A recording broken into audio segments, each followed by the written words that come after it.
एक गोद में बच्चा, दूसरे में जिम्मेदारियां। सुबह के 4:30 बजे थे।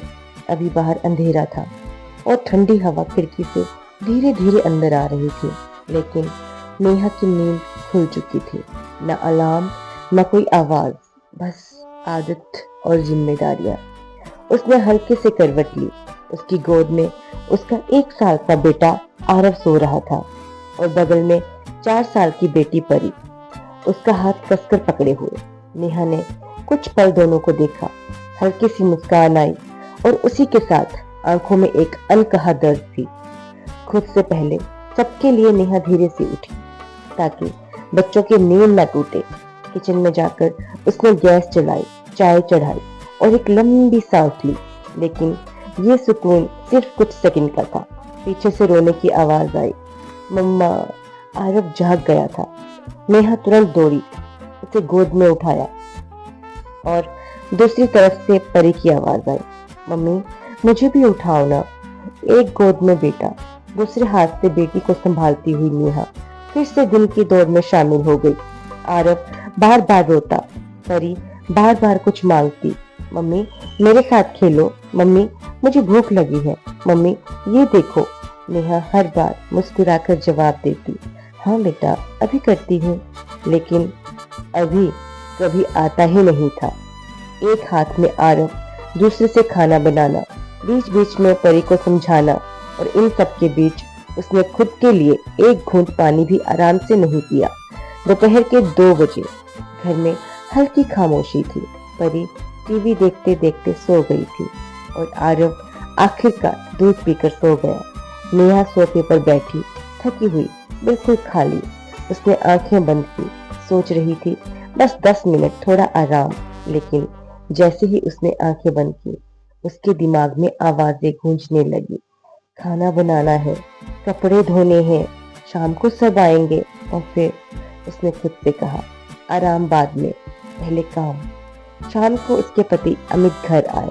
नेहा चाय बना दो, आज बहुत थक गया हूँ। नेहा ने तुरंत मुस्कुराकर कहा, अभी लाई। उसने कभी ये नहीं कहा मैं भी थक गई हूँ, क्योंकि उसे पता था शायद कोई सुनेगा नहीं या समझेगा नहीं। रात के 11:30 बजे पूरा घर सो चुका था। नेहा किचन में आखिरी बर्तन धो रही थी। उसके हाथ कांप रहे थे, आंखें भारी थी। वो धीरे से अपने कमरे में आई, आईने के सामने खड़ी हुई, कुछ पल खुद को देखा। उसके बाल बिखरे हुए, चेहरा थका हुआ, आंखों में खालीपन और अचानक उसकी आंखों से आंसू बहने लगे। वो जमीन पर बैठ गई और धीरे धीरे रोने लगी। ना कोई आवाज, ना कोई शिकायत, बस एक सवाल जो उसके दिल में गूंज रहा था। एक गोद में बच्चा है, दूसरी में जिम्मेदारियां, पर मुझसे कोई कंसर्न क्यों नहीं रखता? मैं क्या सोचती हूँ, क्या फील करती हूँ, इतना कुछ है कहने को, पर सुनने वाला कोई क्यों नहीं है? पोस्टमार्टम में भी कोई नहीं समझा मुझे, अकेले डील किया सब। क्यों? जब एक औरत को सबसे ज्यादा जरूरत होती है किसी अपने की, जो उसको समझे, उसके मन की बात सुने, तब क्यों नहीं था मेरे पास अपना कोई? कहने को सब अपने, पर अपना तो कोई भी नहीं। अगले दिन सब कुछ वैसा था, वही रोना, वही काम, वही भागदौड़। लेकिन अब नेहा के अंदर कुछ टूट चुका था। वो हंस रही थी, पर वो हंसी अब असली नहीं थी।